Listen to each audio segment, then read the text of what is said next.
주님의 공생애에 있어서 이제 본격적으로 갈릴리 전도가 소개되고 있습니다. 주님은 나사렛을 떠나셔서 가버나움에서 지내시게 됩니다. 가버나움의 위치를 찾아보면요, 이 갈릴리 호수에서 북쪽으로 치우친 서쪽 해안에 있습니다. 당시에 이 가버나움이라고 하는 도시는 갈릴리 지방 전체에 있어서 이 중심적인 도시, 수도 정도의 위상인 그런 중심적인 도시였던 것으로 알려져 있습니다. 그래서 만일 우리가 이곳에 성지순례를 간다면은 여기에 이 베드로의 집터, 그리고 그 터 위에 세워진 베드로의 집 교회를 안내받게 될 것이라고 생각합니다. 요즘 스마트폰이 있어서 구글 지도를 찾으려면 찾으실 수 있지 않습니까? 그러면 이제 구글 지도에 여기 가버나움이 한번 찾아보니까 잘 나와 있더라고요. 또 여행객들이 사진 찍은 걸 다 올려놓기 때문에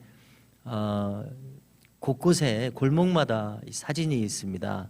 그래서 사실 성지순례 가지 않아도 다 구경하려면 구경할 수가 있겠더라고요.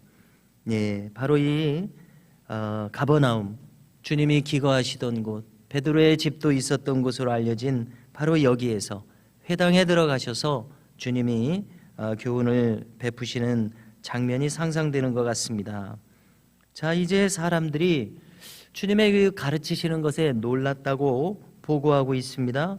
그리고 그 분명한 이유가 있는데요, 그것은 주님의 가르치심에서 권위를 느꼈기 때문이다. 권위가 있었다, 이렇게 말하고 있습니다.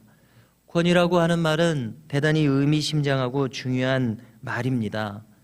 헬라어로 찾아보면 엑수시아라는 말을 쓰고 있는데요, 자, 이 뜻이 흥미롭습니다. 엑스는 어디로부터, 우시아는 본질이라는 뜻입니다. 본질로부터, 권위가 그 뜻인 겁니다. 본질이 진실된 것이기에 거기서부터 자연스럽게 그리고 당연하게 권위가 우러러 나오고 있다. 우리가 이것을 느끼게 되는 아주 흥미로운 표현입니다. 주님에게서는 엑수시아, 권위가 있었습니다. 왜냐하면 본질 그 자체로부터 그것이 흘러나올 것이기 때문에 그렇습니다. 그래서 자, 여기 본질로부터 나오는 권위에 의해서 놀라운 이적이 보고되고 있는데요, 공교롭게도 이 회당에는 귀신 들린 사람도 참석하고 있었습니다. 영어로 말하자면 데몬 포제스트입니다. 이 악령에 의해 사로잡힌 사람. 그래서 자신의 인격이 있지만은 악령의 인격이 또 그 안에서 역사하는 겁니다. 이중으로 자기는 사라져버리고 마귀의, 말하자면 이 인격이 거기서 드러나는 아주 신비롭고 특별한 경우입니다. 영적인 현상이요, 신비로운 형상이며 보통의 우리로서는 알 길이 없는 그러한 일인 겁니다. 이렇게 참으로 우리로서는 미지의 세계, 또 신비로울 수밖에 없는 이 귀신을 쫓아내는 것을 축사 사역이라고 하게 되는데요, 이러한 축사 사건이 사복음서 전체에 상당히 많이 기록되어 있는 것을 우리가 알고 있지 않습니까? 만일 우리가 사복음서를 쭉 읽는다면은 제 느낌으로는 한 30-40% 정도는 이적과 또 이렇게 축사 사역이 많이 이렇게 기록되어 있는 그런 느낌이 듭니다. 몇 %다 이렇게 누가 이렇게 밝힌 것은 없습니다만은, 느낌일 뿐입니다만은 상당 분량이 이러한 치병과 축사 이적으로 할애되어 있습니다. 그래서 어떤 학자들이 이 병을 고치신 사건과 이 악령을 쫓아내신 사건을 다 세어보니까 어떤 사람은 35건이 복음서 전체에 기록되어 있다. 그런가 하면 또 다른 사람은 한 72건이 기록되어 있다. 이렇게 사람들마다 세는 방법이 조금 다른 것 같습니다. 상당히 많은 수의 치병과 축사 이적이 보고되고 있습니다. 우리는 다른 장면에서 세례 요한이 사람을 보내서 예수님께 묻는 장면을 알고 있습니다. 뭐라고 물었냐면요, 오실 그이가 당신이 오니까, 오실 메시아가 당신이 오니까. 처음부터 이 세례 요한은 예수님이 메시아라고 증언을 했음에도 불구하고 자신이 이렇게 박해를 받아서 감옥에 갇혀 있을 때에 의심하는 마음이 들었기에 이렇게 물었을 때 주님의 대답이 또 분명하게 세례 요한에게 전해졌습니다. 너희들이 보고 들은 그대로 전하라. 보지 못하는 자가 보게 되고 걷지 못하는 자가 걷게 된다고 전하라. 이거 무엇을 의미합니까? 바로 이 치병과 축사 이적이 예수님이 메시아이신 것을 증명하는 그 징표임을 알 수가 있습니다. 그런 뜻으로 주님이 말씀하신 것 아닙니까? 메시아이신 증명 말입니다. 그리고 이런 놀라운 일이 가능한 이유는 어디서 찾을 수 있습니까? 그것은 단연 주님이 창조주 그 자신이기 때문이다. 우리는 이렇게 풀 수 있을 것입니다. 자, 여기 이 치병과 축사 이적에 있어서 중요한 요점이 또 하나 있습니다. 치병과 축사 이적은 말 그대로 이적입니다. 이적, 영어로는 놀라운 일, 놀라운 기적, 이적. 바로 이제 이렇게 복음서에 소개되고 있는데요. 그런데 이 복음서들 중에서 이 기적을 갖다가 이적이나 기적이라고 말하지 않고 특별한 경우에는 특별히 요한복음에서 그리고 사도행전에서는 기적이라고 하지 않고 표적이라고 하는 것을 우리가 읽게 됩니다. 그렇지 않습니까? 어떤 경우에는 표적이라는 말을 씁니다. 이것을 구분하자면 헬라어로 이적은 두나미스입니다. 엄청난 능력이라는 뜻입니다. 너무나 놀라운 일, 엄청난 기적. 그런가 하면 이 표적이라는 말은 세메이온이라는 말을 씁니다. 이것을 영어에서는 사인이라고 번역했습니다. 징표라는 뜻이죠. 메시아이신 징표, 하나님이 함께 하신다는 징표, 바로 그것이 주님의 사역을 통해서 나타나고 있었습니다. 그래서 먼저 쓴 마가복음, 마태복음 또 누가복음에서는 이적이라고 말하지만은 나중에 몇십 년 후에 기록된 요한복음에서는 표적이라고, 또 사도행전에서도 표적이라고 이렇게 표현하는 것이 아주 흥미롭습니다. 우리도 늘 경험하는 것 가운데 하나가 젊었을 때 겪었던 어떤 사건에 대해서 나중에 몇십 년이 지나고 나와서 보니까 그 사건이 그런 의미였구나, 그 일이 지금까지 이러한 중대한 영향을 미치는구나, 뒤늦게 그 의미를 깨닫는 경우가 있지 않습니까? 아마 사도 요한이 그랬던 것 같습니다. 어렸을 때는 그것이 놀라운 이적으로만 생각이 됐는데 나중에 몇십 년 이제 노년이 돼서 생각해 보니까 그것이 예수님이 메시아이신 확실한 징표였었구나, 표적이었었구나, 이러한 고백이라고 생각됩니다.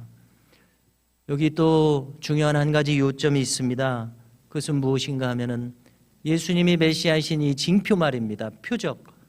또 예수님이, 하나님이 예수님과 함께 하신다는, 사람들과 구원이 필요한 사람들과 함께 하신다는 이 표적 말입니다.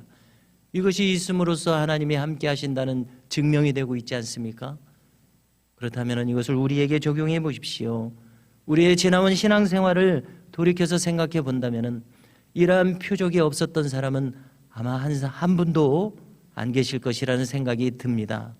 지금 막 생각해 보라면 잘 떠올리지 않겠지만 가만히 나의 이 신앙 여정을 생각해 본다면 하나님이 그 가운데 함께 하셨다, 동행하여 주셨다, 이러한 간증을 우리 모두가 하리라고 생각됩니다.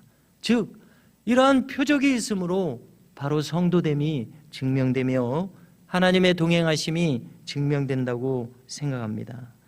자, 이제 오늘 본문을 보면은 가버나움 회당에서 그 사로잡힌 사람 속에 들어간 귀신이 신기하게도 주님을 알아봅니다.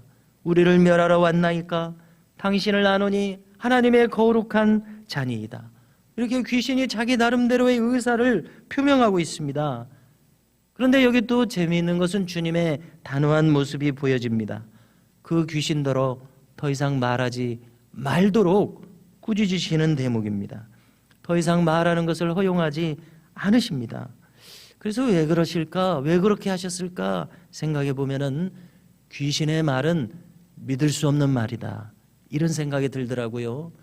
뭐 예수님을 알아본 거 그것까지는 사실이겠지만은 그 다음에 뭐라고 주저리 말한다면 그 귀신의 말을 어떻게 신뢰할 수가 있겠습니까? 그러니까 다 무익한 말이기에 잠잠하라, 꾸짖어 더 이상 말하지 못하도록 이렇게 하신 것이 아닐까. 다른 의미도 있겠지만은 이런 점이 생각나더라고요. 자, 그래서 잠잠하라, 그 사람에게서 나오라, 귀신의 인격을 벗겨내셔서 그 고통당하는 사람을 온전케 하시는 놀라운 장면입니다. 자, 이제 회당 예배를 마치시고 베드로의 집에 갔습니다. 베드로가 우리 집에 가시죠 하고 모신 것 같습니다. 그런데 이 장모님과 함께 기거하는 것 같은데요, 열병으로 장모가 누워 있습니다. 여기서도 이 신비로운 것은 그 열병이 마치 인격체이기라고도 하듯이 열병을 꾸짖으셨다, 이렇게 기록합니다. 열병이 떠나가서 낫게 됩니다. 그러자 베드로의 장모가 주님을 대접하기 위하여 수종 들기 시작했다고 이 특별한 장면을 전하고 있습니다. 41절에서도 갈릴리 곳곳에서 복음을 전하고 이적을 행하시는 예수님의 모습 가운데 41절에서도 귀신들이 말하는 것을 허락지 않으십니다. 귀신들이 예수님이 그리스도시다, 이것을 알기에 이 모양 저 모양으로 뭔가 이제 말하는 장면들이 있었는가 봅니다만은 허락지 않으십니다. 그래서 이 가만히 생각해 보면은 귀신들의 입으로 예수님이 그리스도라는 것을 말하는 것이 기쁘시지 않은 겁니다. 이것은 우리도 마찬가지 아닙니까? 좀 별로인 사람, 좀 훌륭하지 않은 사람이 나에 대해서 거론하는 것이 달가울 리가 없지 않습니까? 좀 존귀한 사람, 좀 훌륭한 사람, 좋은 사람이 나에 대해서 거론할 때 내 기분도 편안하고 좋지, 뭐 좀 이상한 사람이 나에 대해서 거론하는 거 별로 달갑지 않습니다. 그러므로 주님께서 저 참 거짓 가운데 있는 악한 영들이 이러니 저러니 하는 말 허용하지 않으신 것을 생각해 볼 수가 있습니다. 자, 그런가 하면 어떤 사람들은 이렇게 놀라운 사역, 유익한 사역을 행하시는 하나님 나라를 전하시는 주님을 독점하려고 했습니다. 그래서 다른 데 가지 마십시오, 우리와 함께 거하시며 우리에게 계속해서 우리를 이롭게 유익을 끼쳐 주십시오 하는 마음으로 독점하고자 했습니다마는 주님 뭐라고 말씀하십니까? 내가 다른 고을에서도 복음을 전해야 하리니 내가 이것을 위하여 왔노라.